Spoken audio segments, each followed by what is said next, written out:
ሰላምና ጤና በያላችሁበት ይድረሳችሁ ውድና የተከበራችሁ ቤተሰቦቻችን እንደምን አላችሁልን?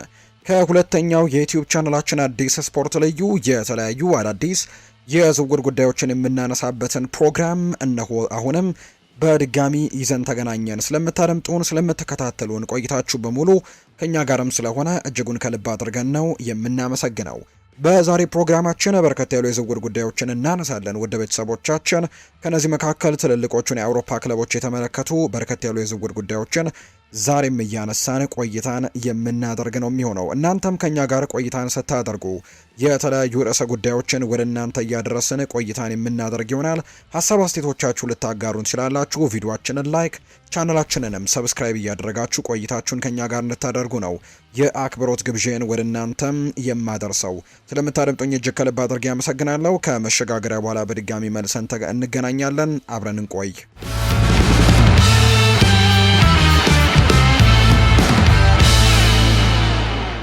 ወደ ቀዳሚው መረጃችን አመራን። ፋብሪዚዮ ሮማኖ ሳንድሮ ቶናሊ የኒውካስል ዩናይትድ አማካይ ከአርሰናልና ከማንቸስተር ሲቲ ጋር በስፋት ስሙ ቢያያዝም በዚህ ክረምት ግን መቀላቀል የፈለገው ቶተንሃምን ብቻ እንደነበር ይፋ አድርገዋል። የዝውውር ባለሙያው በሶስት ክለቦች መካከል እውነተኛ ፉክክር እንደነበር የሚገልጹ መረጃዎችን ውድቅ በማድረግ ጣሊያናዊው አማካይ ከጅምሩ ጀምሮ ቶተንሃምን እንደመረጠ አረጋግጧል። ፋብሪዚዮ ሮማኖ በዩቲዩብ ቻናሉ ላይ ሲናገር ስለ አርሰናልና ማንቸስተር ሲቲ የነበረው ወሬም እውነታውን የሚያንጸባርቅ እንዳልነበር ነው ያስረዳው። እንደ ጣሊያናዊው ጋዜጠኛ ገለጻ ቶተንሃም ጥያቄ እንዳቀረበለት ቶናሊ ወዲያውኑ ነበር አረንጓዴ መብራት ያበራው። ለዚህም ዋናው ምክንያት የሮቤርቶ ዲዘርቢ ፕሮጀክት እንደሆነ ይናገራል። ስለ ማንቸስተር ሲቲና አርሰናል ፍላጎት ወይም ደግሞ ሳንድሮ ቶናሊ ወደዚህኛው ቡድን ወደ ቶተንሃም መሄድ እንደማይፈልግ እዚህ መጥቼ አልነገርኳቸውም። ብዙ ሰዎች ቶናሊ አርሰናልን ወይም ማንቸስተር ሲቲን ይመርጣል ብለው ነበር፣ ነገር ግን የቶናሊ ምርጫ ከዚያ ቀን ጀምሮ ግልጽ ነበር ብሏል ፋብሪዚዮ ሮማኖ ሲናገር። ፋብሪዚዮ ሮማኖ ይቀጥልና ቶናሊ ከሰኔ 15 ጀምሮ በአቋሙ ጸንቶ ነበር።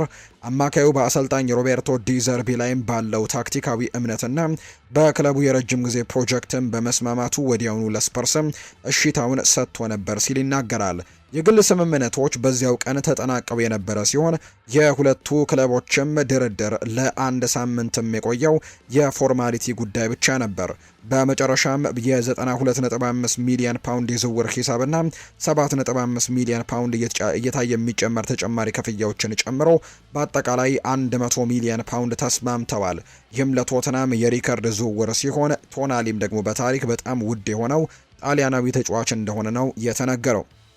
በ100 ሚሊዮን ፓውንድ የዝውውር ዋጋ ቶናሊ የክለቡን የዝውውር ሪከርድ መስበር ብቻ ሳይሆን በቶተንሃም ሆትስፐርስ ስቴዲየም ያለውን የደሞዝ መዋቅርም እየቀየረ ነው። እንደ ፉትቦል ለንደን ዘገባ ከሆነ ቶናሊ በሳምንት 275,000 ፓውንድ ደሞዝም በመቀበል በቶተንሃም ታሪክ ከፍተኛው ተከፋይ ተጫዋች ይሆናል። 6 ዓመት የሚቆየው ይህ ውልም የክለቡ አመራሮች ለቡድኑ የገቡትን ትልቅ የገንዘብ ቃል ኪዳንም እንደሚያሳየን የተናገረው። ቶናሊ ለስፐርስ በዚህ ክረምት የዝውውር መስኮት የመጣው ትልቅ ስም ነው። ከቶናሊና ፈርናንዴዝ በተጨማሪ ክለቡ ዣን ፖል ቫን ሄከን በ52 ሚሊዮን ፓውንድ እንዲሁም አንድሪው ሮበርትሰንን፣ ማርኮስ ሴንሲን እና ማርቲን ዱብራፍካን በነፃ ዝውውር አስፈርሟል። በእነዚህ የዝውውር እንቅስቃሴዎችም ቶትናም በ2026-27 የውድድር ዘመን በዲዘርቢ ስር ከፕሪምየር ሊግ ምርጥ ክለቦችም ተርታ ለመሰለፍም ጥረቱን እያሳየ እንደሆነ ነው ይፋም ያደረገው።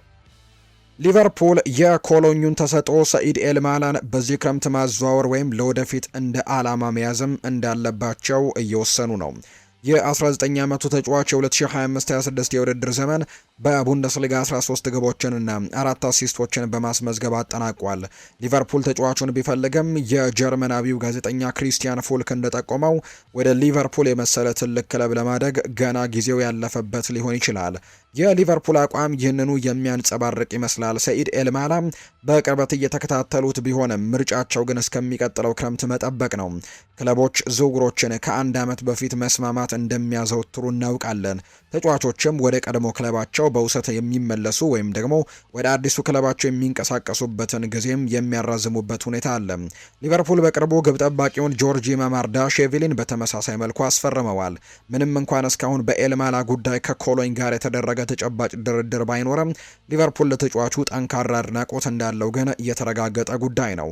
ነገር ግን ሊቨርፑል የሙሐመድ ሳላህን ክፍተት ወዲያውኑ ሊሞላ የሚችል ከፍተኛ ደረጃ ያለው አጥቂ ቅድሚያ መስጠት እንዳለባቸው ነው የሚታወቀው። ያን ዲዮማንድን የማስፈረሙ ጉዳይ እየራቀ በመምጣቱ የክለቡ ትኩረት በፓሪስ ሰን ዠርሜን የወደፊት እጣ ፈንታ አጠያቂ ወደ ሆነው ብራድሌይ ባርኮላ ሊዞር እንደሚችል ነው የተገመተው። ብራድሌይ ባርኮላ በሉዊስ ኤንሪኬ ስር በቋሚነት የመሰለፍ እድልን ለማግኘት ተቸግሯል። ሊቨርፑልና አርሰናል ባርኮላን እየተከታተሉ ቢሆንም ለዝውውሩ ግን እስካሁን ተመራጭ ክለብ የለም የሚል መረጃ ነው የወጣው። ከሁኔታው ጋር ቅርበት ያላቸው አንድ ምንጭ እንደገለጸው ሊቨርፑል ጥቂት አማራጮችን እየተመለከተ ነው። ባርኮላ አሁን ላይ ለሚፈልጉት ፍላጎትም በትክክል የሚመጠነ ሲሆን ኤልማላ ግን ለወደፊቱ የሚታይ ተጫዋች ነው። ፓሪስ ሰን ዠርሜን እስካሁን ባርኮላን እንዲሁ ለመሸጥ ፍላጎት የለውም። ነገር ግን ከዓለም ዋንጫው በኋላ ባርኮላ ሁኔታውን ገምግሞ ለቋሚ የመጫወቻ እድልም ወደ ሌላ ቦታ መሄድ ሊፈልግ ይችላል። ይህ ካልተሳካ ሊቨርፑል ወጣቱን ተሰጥቶ ሰኢድ ኤልማላን ለማስፈረም አሁን ላይ ሊንቀሳቀስ እንደሚችል የሚጠቁሙ መረጃዎች ናቸው ይፋ የተደረጉት። ኒውካስል ዩናይትድ በ50 ሚሊዮን ዩሮ የዝውውር ሂሳብ የባዙማና ቱሬን ዝውውር ማሸነፉም ተዘግቧል። ተጫዋቹ ከሊቨርፑል ጋር በስሙ ሲያያዝ ነበር። የ20 ዓመቱ ተጫዋች ባለፈው የውድድር ዘመን በቡንደስሊጋም ለሆፌኒየም 5 ግቦችን በማስቆጠርና 9 የግብ ዕድሎችን በማመቻቸትም ድንቅ አፈጻጸም ነበረው። ፋብሪዚዮ ሮማኖ በኤክስ ገጹ ላይ ስምምነቱ መፈጸሙን ሲያረጋግጥ እንዲህ ብሏል። ኒውካስል የአይቮሪ ኮስት ተወላጁን አጥቂ ባዙማና ቱሬን ለማስፈረም በ50 ሚሊዮን ዩሮ ትልቅ የሚባል ስምምነት ላይ ደርሷል። እንግዲህ ኦፊሻላዊ ጥያቄዎች ከቀረቡ በኋላ ከተጫዋቹ ወኪሎች ጋርም ከሆፌኒየም ጋርም ስምምነት ላይ ተደርሷል። ባዙማና ቱሬ በዚህ ሳምንትም በኒውካስል ዩናይትድ የረጅም ጊዜ ኮንትራት ይፈርማል ተብሎ ነው የሚጠበቀው። ሊቨርፑል በስካይ ጀርመኒና በቲም ቶክ አማካኝነት ከባዙማና ቱሬ ጋርም ስሙ ሲያያዝ ቢቆይም ይህ ዝውውር ግን ለአሰልጣኝ አርኔ ስሎት ቡድን ሌላኛው ኢላማ አምልጧቸዋል የሚል መረጃ ነው የወጣው። በተለይ አርኔ ስሎት በዚህ ቡድን አሰልጣኝነት በነበሩበት ጊዜ አሁን ላይ እንኳን አንዶኒ ኢራኦላ ወደዚህ ክለብ ከመጣ በኋላ ሊቨርፑል ኢላማቸውን እንደቀየሩ ይነገራል። ዲያማንድ ነበር ፍላጎታቸው። ወደ ፓሪስ ሰን ዠርሜን የሚሄድ እድሉ ሰፊ እንደሆነም ተነግሯል። ኒውካስል እጅግ በጣም ጥሩ ችሎታ ያለው ተጫዋች ያስፈረሙ ይመስላል። ባዙማና ቱሬ በጨዋታው ትልቅ የወደፊት ተስፋ እንዳለውም አሳይቷል። የአይቮሪ ኮስት ኢንተርናሽናል ተጫዋች ፍጥነትንና ክህሎትን ከዛ ውጭ ደግሞ በቋሚነት ግብ ማስቆጠርና ግብ ማመቻቸት ተሰጥኦም ችሎታ አስቀድሞ እንዳለው አሳይቷል። ከቡንደስሊጋም ወደ ፕሪሚየር ሊግ መዘዋወር ለሱ ትልቅ ፈተና ቢሆንም ኒውካስል ዩናይትድ ግን ክንፍ ተጫዋች አንቶኒ ጎርደን እንደለቀቀ ይታወሳልና እንደ ጥሩ ረጅም ጊዜ ምትክም ይመለከቱታል ይህንን ተጫዋች ተብሎ ነው የሚቆጠረው። የዝውውር የመረጃ ምንጩ እንደሚናገረው ከሆነ ይሄ ተጫዋች በጣም ጥሩ አቅም ያለው ተጫዋች ተደርጎ እንደሚቆጠር ነው የመረጃ ምንጩ ይፋ እያደረገ የሚገኘው። የሊቨርፑል አማካይ ከርቲስ ጆንስ በአሁኑ ወቅት ከቀረቡለት የዝውውር አማራጮች ጋር በተያያዘ ባለው እርግጠኛ ለመሆን ምክንያት በክለቡ የመቆየት እድል እንዳለው ተዘግቧል። የ25 ዓመቱ ተጫዋች ለሊቨርፑል በዋናው ቡድን ውስጥም ለአመታት አስተማማኝ አቋምን ያሳየ ቢሆንም በክለቡ የነበረው ተስፋ አንጻር ግን የሚጠበቀውን ያክል እድገት አላሳየም የሚሉ ሪፖርቶች ናቸው እየወጡ የሚገኙት። በሊቨርፑል ኮንትራት ማራዘሚያ ላይ አንድ አመትም ብቻ የቀረው ከርቲስ ጆንስ አንፊልድን የመልቀቅ ፍላጎት እንዳለው ሲነገር ነበር። ሆኖም ግን የሊቨርፑል ኤኮ የቅርብ ጊዜ ዘገባ እንደሚያመለክተው ኢንተር ሚላን ተጫዋቹን ለማስፈረም የሚያስችል የገንዘብ አቅም እንደሌለው፣ ከርቲስ ጆንስ ራሱ ደግሞ ወደ ኖቲንግሃም ፎረስት ለመዘዋወር ሙሉ በሙሉ አለመግባባቱ ነው ነገሮችን የቀየረው። ምንም አይነት ለውጥ ካልተፈጠረ ከርቲስ ጆንስ ቢያንስ ለተጨማሪ አንድ የውድድር ዘመን በሊቨርፑል ሊቆይ ይችላል። በእንግሊዝ ኢንተርናሽናል ተጫዋች የሆነው ከርቲስ ጆንስ አዲሱ አሰልጣኝ አንዶኒ ኢራኦላ በመጣበት ወቅትም አዲስ ጅምር በመጀመር ጠቃሚ ሚና ሊጫወት ይችላል ተብሏል። ሊቨርፑል ለተጫዋቹ የለቀቀበት ዋጋም 30 ሚሊዮን ፓውንድ ሆኖ ቢቀመጥም ኢንተር ሚላን ይህንን ዋጋ ደግሞ መክፈል ባይችል ወደፊት ሌሎች ክለቦች ወደ ፉክክሩ ሊገቡ ይችላሉ። ሊቨርፑልም ተጫዋቹን በሚቀጥለው ዓመትም በነፃ እንዳይለቅም ከፈለገ የጠየቀውን ዋጋ ዝቅ ሊያደርግ ይችላል ተብሎ ይታሰባል። የሊቨርፑል ደጋፊዎች በዚህ ጉዳይ ላይ የተለያዩ ስሜቶች ሊኖራቸው ይችላል። ምክንያቱም ከርቲስ ጆንስ ክለቡን በፍጹም አሳልፎ ያልሰጠም የራሱ ውጤት ወይም ሆም ግሮን ፕሌየር ስለሆነ ይፈልጉታል። ነገር ግን ሊቨርፑል ተጫዋቹን አቆይቶ አዲስ ኮንትራት መፈራረም ካልቻለ ግን በሚቀጥለው ዓመት በነፃ ሊያጣው የሚችልበት ከፍተኛ ሪስክ እንዳለው ነው የሚነገረው። ቶተናም የበርንመዙን አጥቂ የሆነውን ኤሊ ጁኒየር ክሩፒን ለማስፈረም ከአርሰናል ጋር ለመፎካከር መዘጋጀቱን ዘገባዎች ያሳያሉ። ይህ ተሰጥኦ ያለው የ20 ዓመት ወጣት ባለፈው የውድድር ዘመንም በእንግሊዝ ፕሪምየር ሊግ የመጀመሪያ ዓመቱ 13 ግቦችን በማስቆጠር አስደናቂ ብቃትን አሳይቷል። አርሰናል በዚህ ክረምት ኤሊ ጁኒየር ክሩፒን እንደሚፈልግ ቢታወቅም ኢንዲፔንደንት እንደዘገበው ቶተናም በዚህ 80 ሚሊዮን ፓውንድ ለሚገመት ትልቅ የዝውውር ስምምነትም ውድድር ውስጥ ሊገባ ይችላል። ስፐርስ ማቴዎስ ፈርናንዴስን እና ሳንድሮ ቶናሊን በከፍተኛ ገንዘብ ለማስፈረም ቀድሞ መስማማታቸውና ማጠናቀቃቸው ይታወሳል። ቶተናም ኤሊ ጁኒየር ክሩፒን ማስፈረም ከቻለ ለ2026-27 የውድድር ዘመን የነበራቸውን ትልቅ እቅድም የሚያሳይ አስደናቂ ስራ ይሆናል። የሮቤርቶ ዴዘርቢ ቡድን በአስቸኳይ ለውጥ እንደሚያስፈልገው ግልጽ ነው። ስፐርስ ባለፈው 2 የውድድር ዘመናትም 17ኛ ደረጃ ላይ በማጠናቀቃቸው ለውጥ ማድረጉ ወሳኝ ይሆናል። ምንም እንኳን በ2024-25 የዩሮፓ ሊግን ማሸነፍ ቢችሉም ያለፈው የውድድር ዘመን በፕሪምየር ሊግ መውረድ በጠባብ ያመለጡበት እንደነበር እናስታውሳለን።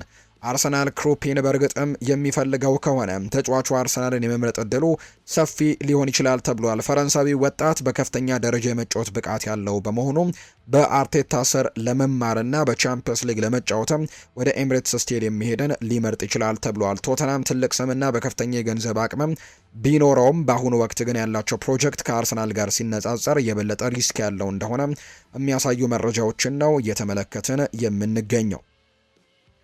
ቸልሲ እንግዲህ እና ደግሞ ሊቨርፑል ሁለገብ ተጫዋቹን በ55 ሚሊዮን ፓውንድ ለማስፈረም እድል ተሰጥቷቸዋል። ከዚህ ቀደም ለቸልሲና ለሊቨርፑል የዝውውር ኢላማ እንደሆነ የተዘገበው ተጫዋች አሁን ላይ በገበያው ላይ በ55 ሚሊዮን ፓውንድ ብቻ ሊገኝ ይችላል ተብሎ ይታሰባል። ያ ተጫዋች ሁሊየስ ኩንዴ ነው። በዴይሊ ሜል እንደተዘገበው ባርሴሎና ቡድኑን እንደገና ለማዋቀርና ከተጫዋቾች ሽያጭም ገንዘብ ለማግኘት ሲልም የፈረንሳይ ኢንተርናሽናል ተጫዋቹን በዚህ ክረምት ለመልቀቅም በሚገርም ሁኔታ ፍቃደኛ ሆኗል ተብሏል። የካታላኑ ግዙፍ ክለብ የፋይናንስ ሁኔታ ከጥቂት ዓመታት በፊት እንደነበረው አስከፊ ባይሆንም የፋይናንሻል ፌር ፕሌይ ደንቦችን በተመለከተ ጥንቃቄ ለማድረግ አሁንም ፍላጎቶች እንዳሉ ነው የተነገረው። ምንጮች እንደገና እንደሚገልጹት ሁሊየስ ኩንዴ በባርሴሎና እንደ ተጠባባቂ የሚታይ ሲሆን ክለቡም እንደ ቼልሲና ሊቨርፑል ያሉ ቀደም ሲል ይፈለጉ የነበሩ ክለቦችን እንደ ገዢ ሊሆኑ እንደሚችሉ እየጠየቀ ይገኛል። በዚህ ክረምት ሁሊየስ ኩንዴ የሚገኝ ከሆነ ቼልሲ ሊያነጋግሩት እንደሚችሉ ቀደም ሲል ተነግሮ ነበር። እናም ሙሉ በሙሉ ደግሞ ግልጽ ለመሆን ያክል ያ የመከሰቱ ነገር ደግሞ እስካሁን እርግጠኛ አይደለም የሚል መረጃ ነው ይፋ ያደረገው። ሆኖም ግን ይህንን አጋጣሚ ከበርካታ ምንጮች እንደተረጋገጠው ከሆነ ቼልሲ ፍላጎቱ የጠፋ አይመስልም። ወደ 65 እና 70 ሚሊዮን ፓውንድ አካባቢ የነበረው የሁሊየስ ኩንዴ መጠየቂያ ዋጋ አሁን ላይ መቀነሱ አሁን ይበልጥ ተጨባጭ ፍላጎት እንዲኖርም ሊያደርግ ይችላል ተብሎ ነው የሚጠበቀው። ቼልሲ በርካታም የተከላካይ አማራጮችን እየመረመረ ነው።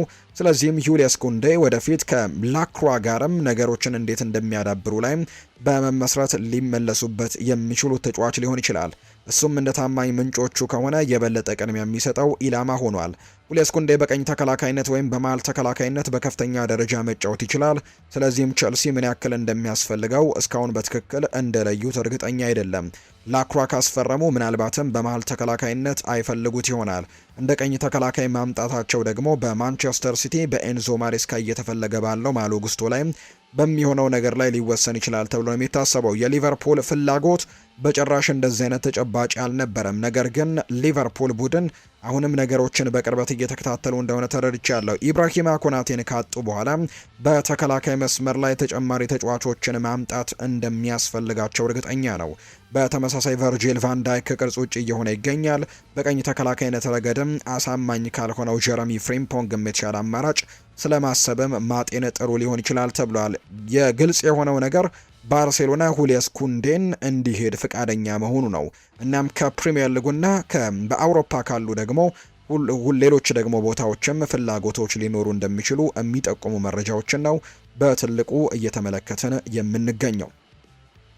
የዲዘርቢ እንቅስቃሴ አሁንም ቀጥሏል። ቶተንሃም እንደ ሳቪኒሆ፣ ራፋኤል ሊያው፣ ጄምስ ትራፎርድ ያሉ ተጫዋቾችን ሊመለከቱ ተጨማሪ ታላላቅ የዝውውር እቅዶችን ይዘዋል። ስፐርስ ለማቴዎስ ፈርናንዴስ እንደ ቢቢሲ ስፖርት ዘገባና ለሳንድሮ ቶናሊ በከፍተኛ የገንዘብ ዝውውሮች ስምምነት ላይ ማጠናቀቃቸውን እናስታውሳለን። ነገር ግን ይህ የዝውውር እንቅስቃሴ ገና ብዙ እንቅስቃሴዎችን እንደሚያደርጉ የሚያሳይ ነው። አዲሱ አሰልጣኝ ሮቤርቶ ዲዘርቢ ቶተናምን በ2025-26 የውድድር ዘመን ከውድቀት እንዲታደጉ ጥሩ ስራን ሰርተዋል።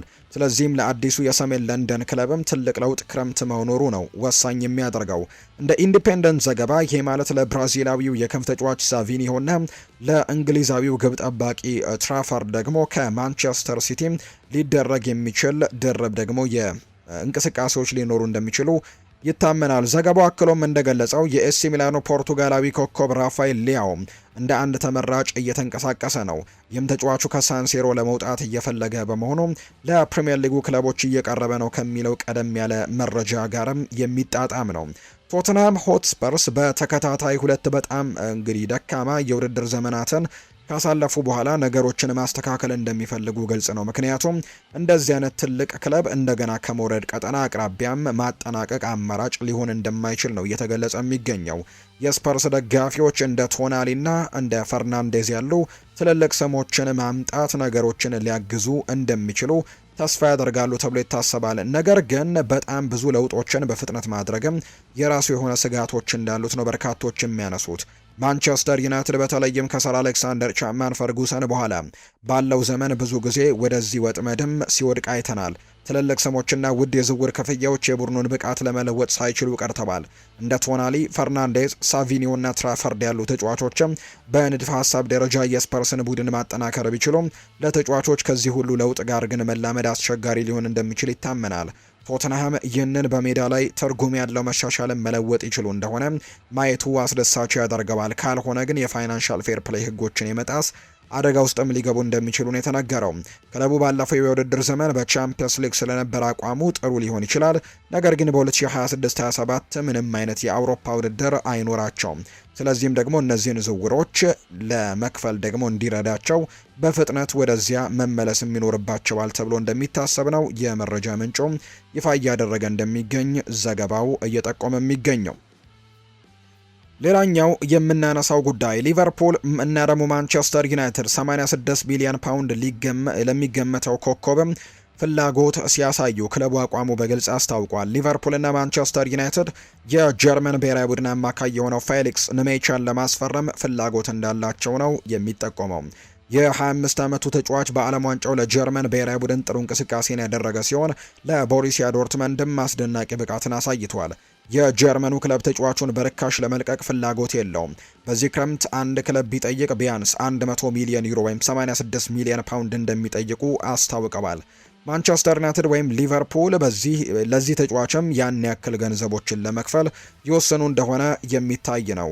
ሁለቱ ክለቦች በመሃል ሜዳ ላይ ጥራት ይፈልጋሉ። ጀርመናዊው አማካይ ቢፈርም ታላቅ ግዢ ሊሆን ይችላል። ንሜቻ የጨዋታ ቁጥጥርን፣ መረጋጋትንና በአጥቂነትም ሆነ በተከላካይነትም የመጫወት ችሎታ አለው። ስፖርት ዊትነስ በኩል የወጣው ዘገባ እንደሚያመለክተው ዶርትሙንድ የተጫዋቹን መውጣት ልክ እንደ ጁድ ቤሊንጋም ሁኔታ ነው የሚመለከቱት። አጥጋቢና ከፍተኛ ገንዘብ መጠን እስካልቀረበ ድረስ እንዲለቅም በጭራሽ አይፈቅዱለትም። ሊቨርፑልና ማንቸስተር ዩናይትድ በመሃል ሜዳቸው ላይ ማሻሻያዎችን ማድረግ ይፈልጋሉ። ነገር ግን ለተጫዋቾች ከሚገባው በላይ ክፍያን መክፈልም አይፈልጉም። በዚህ ክረምት የቡድኑን በርካታ ክፍሎች ማሻሻል አለባቸው። ንሜቻ ወደ ፕሪምየር ሊግ የመዛወር ሀሳብ ሊስበው ይችላል። ይህም በሙያው ላይ ትልቅ እርምጃ ይሆናል። ሊቨርፑልና ማንቸስተር ዩናይትድ የቻምፒየንስ ሊግ ተሳትፎ ያላቸው በመሆኑ በሚቀጥለው የውድድር ዘመን ለዋንጫ ለመታገልም የሚያስችል መድረክ ሊሰጡት ይችላሉ። ተጫዋቹ የወደፊት እጣ ፈንታው በፍጥነት መወሰንና በጨዋታው ላይም ብቻ ትኩረትን ማድረግ ይፈልጋል ነው የተባለው። ምንም እንኳን ብሩህ ተስፋ ያለው ጥራት ያለው ተጫዋች ቢሆንም የጠየቁት ዋጋ ምክንያታዊ ስላልሆነ ማንኛውም ክለብ ይህንን መጠን ይከፍላል ተብሎ ግን ላይጠበቅ የሚችልበት እድሉ እንዳለ ነው የሚጠቁሙ መረጃዎችም በትልቁ እየወጡ እንደሚገኝ ዘገባው እየጠቆመ የሚገኘው። ቶተንሃም ሆትስፐርስ ከማንቸስተር ሲቲ ጄምስ ትራፎርድን ለማስፈረም እንቅስቃሴ ጀምረዋል። ባለፈው ሳምንት ማርቲን ዱብራቭካን እንደ አማራጭ ግብ ጠባቂ ቢፈርምም በግብ ጠባቂ ክፍል ውስጥ ግን ተጨማሪ ጥልቀት ለመፍጠር እየፈለጉ ነው። ትራፎርድ ከአስተን ቪላና ኒውካስል ዩናይትድ ጋርም ስሙ እየተነሳ ነው። ከኢንዲፔንደንት የወጣ ዘገባ እንደሚያመለክተው በእንግሊዙ ክለብ ውስጥ የመሰለፍ ዕድል ለማግኘት እየተቸገረ ላለው የ23 ዓመቱ የማንቸስተር ሲቲ ግብ ጠባቂ ዝውውር እየተንቀሳቀሱ ነው። ትራፎርድ በዚህ በሙያው ደረጃ በቋሚነት በመጫወትም ያስፈልገዋል። ቶተንሃም ይህንን ስምምነትም ማጠናቀቅ ይቻል እንደሆነ የሚታይ ይሆናል። ዘገባው ቶተንሃም ስምምነቱንም እየገፋ መሆኑን ይገልጻል ነው እየተባለ የሚገኘው። በሚቀጥለው የውድድር ዘመን ለአንደኛ ግብ ጠባቂ ሁኔታ ደግሞ ቦታው ከአንቶኒ ክሪንስኪ ጋርም እንደሚወዳደር ነው የሚጠበቀው። ትራፎርድ ወደ ማንቸስተር ሲቲ ከመዘዋወሩ በፊት ለበርንሌ በጣም ጥሩ ነበር። እናም ደግሞ እሱ በሀገሪቱ ውስጥ ካሉ ምርጥ ግብ ጠባቂ ችሎታዎችም አንደኛው እንደሆነ ጥርጥር የለውም። በቋሚነት የመሰለፍ ዕድል ለክለብና ለሀገርም ኮከብ ሆኖ ደግሞ የማደግ ብቃት አለው። ትራፎርድ በበርንሌ በነበረበት ወቅት ዓለም አቀፍ ደረጃ ያለው ተብሎ ተወድሶም ነበር። ቶተናምን የመቀላቀል እድልም በተለይም በቋሚነት የመሰለፍ እድልም እንደሚሰጡት ቃል ከገቡለት እምቢ ማለት ከባድ ይሆንበታል። አሁን ከማንቸስተር ሲቲ ጋር ስምምነት ላይ መድረስ ይችሉ እንደሆነ የሚታይ ይሆናል። ግብ ጠባቂውን ክለቡን ደግሞ እንዲቀላቀል ማሳመንም አስቸጋሪ አይሆንም። በተመጣጣኝ ገንዘብ ማስፈረምም ከቻሉ የ23 ዓመቱ ተጫዋችም ወደፊት ትልቅ ግዢ ሊሆን ይችላል። በቶተናም የግብ ጠባቂ ቦታን ሊፈታና የክለቡን የመጀመሪያ ምርጫ ግብ ጠባቂ ሆኖ ራሱንም ሊያቋቁም ይችላል። ጉሌርሞ ቪካሪዮ በዚህ ክረምት ክለቡን ለቆ እንደሚወጣ ይጠበቃል። ቶተናምም ለመጪው የውድድር ዘመን 3 ግብ ጠባቂዎች እንዲኖሩትም የሚፈልግ ይመስላል የሚል መረጃ ነው በትልቁ እየሰማን የምንገኘው። ውድና የተከበራችሁ ቤተሰቦቻችን ሌሎች አዳዲስ ስፖርታዊ ጉዳዮችን የምናካፍልበት ቀጣይ ፕሮግራሞቻችንን እንዲሁ ይዘን የምንመጣ ይሆናል። ለዛሬ ግን ስላዳመጣችሁኝ፣ ስለተከታተላችሁኝ ቆይታችሁ በሙሉ ከኛ ጋር ስለነበር እጅጉን ከልብ አድርገን ነው የምናመሰግነው። ፉአድ ባህሩ የዛሬውን ፕሮግራም እየመራው ከእናንተ ጋር ቆይታን አድርግ ያለው ሌሎች ርዕሰ ጉዳዮችን፣ ሌሎች አዳዲስ መረጃዎችን ይዘን በድጋሚ ተመልሰን የምንገናኝ ይሆናል። ስላዳመጣችሁኝ ከልብ አድርጌ ያመሰገንኩኝ። መልካም ጊዜ፣ መልካም ደግሞ ቀን ይሁንላችሁ።